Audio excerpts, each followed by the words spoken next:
So I went out to the library because of the library. There's internet there, and I don't have internet at my house. So I went down to the library.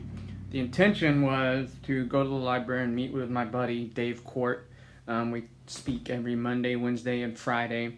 Mondays it's more like a brainstorming session where we have all these ideas towards specific goals or even maybe add new goals.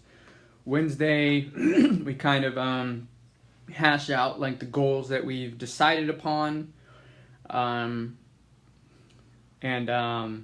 go over like where we've built and upon old goals. And then Friday we kind of try to we give our results. Friday we like say, okay, this is what I got done, bop bop bop, this is where I'm at with this thing that I didn't quite get done, but this is where it's at.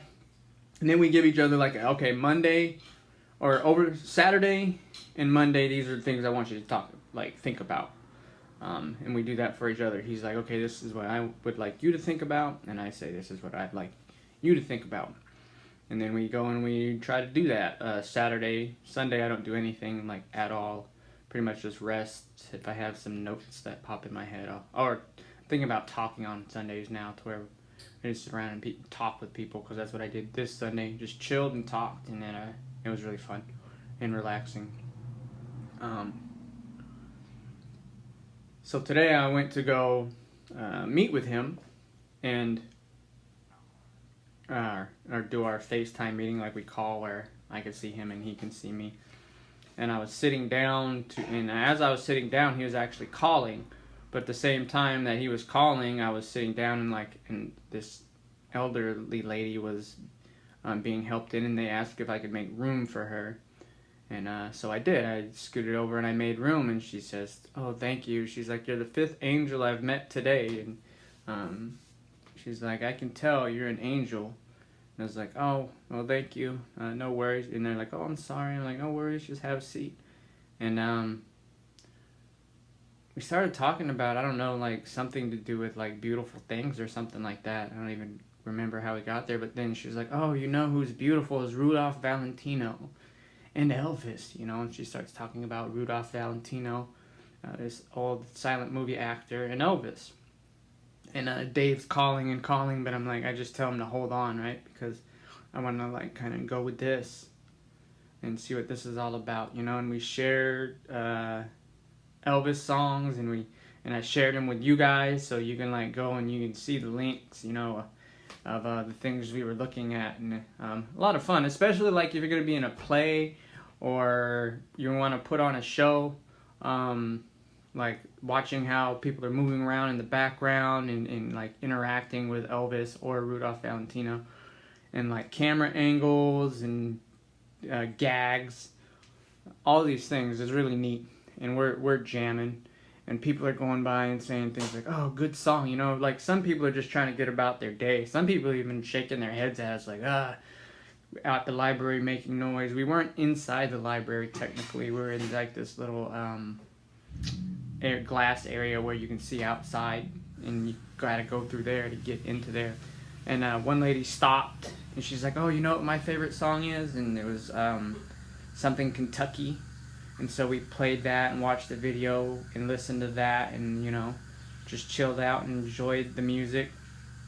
And she says, "Oh, thank you. That's my favorite Elvis song." And we listened to Blue Christmas, Elvis Blue Christmas, because that's one of my favorite Christmas songs, is Elvis Blue Christmas.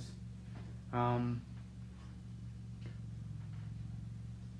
then we just kept talking like that and doing that. And then this other lady, she comes in at like the very end, and she's like, she like walked by and she says, "Thank you for your random act of kindness." And I was like, "Oh, you're welcome," like I could see that it had an effect, and I had an effect, but I didn't want to like be egotistical about it or anything like that. And then she just keeps saying that, and she's like she starts talking to me about like but at this time I'm like, okay, I've listened to all these songs. It's really important that I talk to Dave today. So I like kind of just brushed her off a little bit. Like I wanted to give her attention, but I was like, okay, I gotta get this thing done. You know what I mean?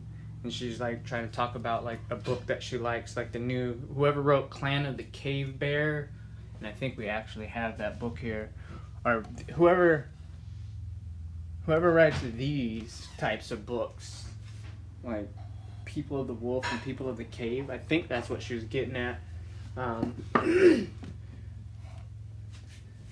They released a new book, and they only released it online. It's not even in hardback yet. So that's something too. Like I learned that like people are actually really transitioning over to paperless, and I think that's something we all need to pay attention to. We might hate it. So if you hate it, what are the alternatives? What are cool things you can create that will keep people interested in hardback?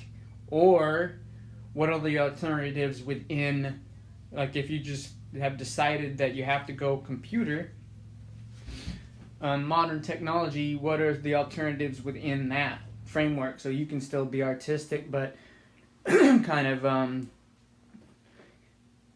get on board if that's your choice. So yeah, it's like not even out on hardback. But I didn't want to pay her like a whole lot of, like too much attention because it's like, oh man, I want to talk to Dave. Called Dave. I kind of let her slide.